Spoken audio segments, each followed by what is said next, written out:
ఈ ఓంకారేశ్వరం ఎలా ఉంటుందమ్మా అంటే పూర్తిగా ఓం ఆకారంలో కొండ ఉంటుందమ్మా. కొండ ఆకారమే ఓం. ఆ కొండ చుట్టూత, ఆ ఓంకారం చుట్టూత నర్మదా నది ఇట్లా తిరుగుతుంది మొత్తం. ఓంకారం చుట్టూ అంటే ఒక దీవిలాగా ఉంటుందన్నమాట ఆ కొండ మధ్యలో. ఆ ఓంకారానికి ఏమని చెప్తారు, అక్కడ ఉండేటటువంటి పరమేశ్వరుడి పేరు ఓంకారం అమలేశ్వరం. అంటే మలము అనేటటువంటిది ఏదైనా ఉంటే అదంతా దూరం చేస్తుంది. సన్యాసం తీసుకోవడం అంటే ఏమిటి? మలాన్ని మొత్తాన్ని వదిలిపెట్టేయడం. నేను, నాది, నా అనేటటువంటి త్యాగేనైకేన అమృతత్వ మానసు న కర్మణ నఃప్రజయ ధనేన త్యాగేనైకేన అమృతత్వ మానసు. మరి ఎలాంటి ప్రదేశంలో? అమలేశ్వరమైనటువంటి ఆ ప్రదేశంలో గనక ఆయన సన్యాసం తీసుకున్నట్లయితే ఆయన యొక్క పూర్తి సంకల్పము నెరవేరుతుంది అని ఆ ఓంకారేశ్వర భాగానికి వెళ్ళారు. ఆ ఓంకారేశ్వరము చూస్తుంటే మొత్తం ఆ చెట్లు, ఆ వాతావరణము, ఆ పక్షుల యొక్క కిలకిలా రావాలు, అద్భుతమైన గుహలు, మహర్షులు తపస్సు చేసుకుంటున్నట్టుగా చుట్టూత ఇప్పటికి మనం వెళ్ళినా ఓంకారేశ్వరం చుట్టూత పడవలో పరిక్రమణ చేయిస్తారు మనకి. అవునండి. ఆ పడవలో పరిక్రమణ చేసేటటువంటి ఓంకార భాగము అసలు ఎంత రమణీయంగా ఉంటుందో. పైన ఎయిర్ వ్యూ గనక మీరు తీసుకుంటే అచ్చం కొండ ఓమాకారంలోనే ఉంటుంది. అంటే వేదము యొక్క హృదయం మధ్యలోకి వెళ్ళి అక్కడ కర్ణికాస్థానంలో, ఈ భూమండలానికి మొత్తానికి కర్ణికాస్థానము, ఓంకారంలో కూడా కర్ణికాస్థానములో ఆయన గురువుగారైనటువంటి గోవిందపాదుల వారు ఉన్నారు అనేటటువంటి విషయం ముందుగా తెలిసినట్టుగానే వెళ్ళారు. ఆయన ఏం తెలియనట్టుగా లేదు ఇది. లేకపోతే ఇంకేదో వేరే దారి పట్టుకొని పోవాలిగా, అలా పోలా ఆయన. అలా వచ్చి అక్కడ గురువుని కలిసి సన్యాసం తీసుకోవాలి. ఇవాళ మనం పడవలో వెళ్తే అమ్మ ఆ ఓంకారం చుట్టూత ఇలా పరిక్రమణ చేస్తూ మధ్యలో కొన్ని చోట్ల ఆపుతారు.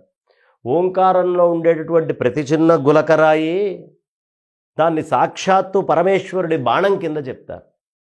మనకి ఇక్కడ కనిపించేటటువంటి దాదాపు శివాలయాల్లో ఉండేటటువంటి లింగాలన్నీ కూడా నర్మద బాణాలు అంటారు. నర్మద బాణానికి అంత ప్రత్యేకత. ఇవాళ పంచాయతనము అని వైదికులందరూ పూజ చేసుకుంటారు.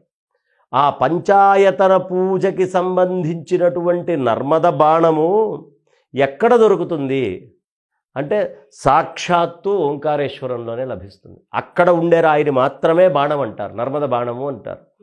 అది ఈ సాలగ్రామాల్లో పెట్టుకుంటారు, అంత ప్రత్యేకత. కాబట్టి అలాంటి ఆ నర్మద బాణ ప్రాంతానికి జగద్గురువుల సంచారం ఆరంభమైంది. ఎంత విశేషం చూడమ్మా అసలు. అవునండి. ఆ వాతావరణము, ఆ ఇది, అక్కడన్ని ఋషి ఆశ్రమాలు, తపస్సులు చేసుకోవటాలు, యతులు. అక్కడికి జగద్గురువులు వెళ్ళేటప్పటికీ వాతావరణం అంతా ఎలా ఉందయ్యా అంటే శబ్దబ్రహ్మమునందు లయమైతే ఎలా వాళ్ళ కర్తవ్యాలు చేస్తూ అధికంగా మాట్లాడకుండా వేదనాదం మాత్రమే వినిపిస్తూ పిల్లలందరూ వేద పఠనం చేస్తూ వేదం నేర్చుకుంటూ ఉండేటటువంటి ప్రదేశం ఎలా ఉంటుందో, ఎప్పుడూ శాస్త్రము, శాస్త్ర విషయాలే మాట్లాడుతూ ఉండేటటువంటి ప్రదేశం ఎంత పవిత్రంగా అమలేశ్వరమై ఉంటుందో, మలం లేకుండా ఉంటుందో, అలాంటి దివ్యమైనటువంటి ప్రదేశం ఆ నర్మదా నదీ తీరం. అక్కడ కూడా చాలా అద్భుతాలు చేశారు స్వామివారు.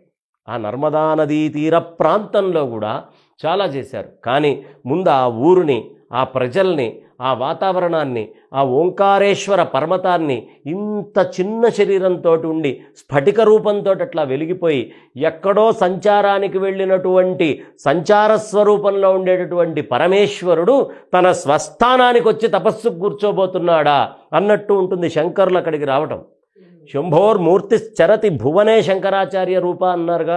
శంకరాచార్యులు వారు భూమి మీద ఉత్సవ విగ్రహంలాగా తిరిగారు.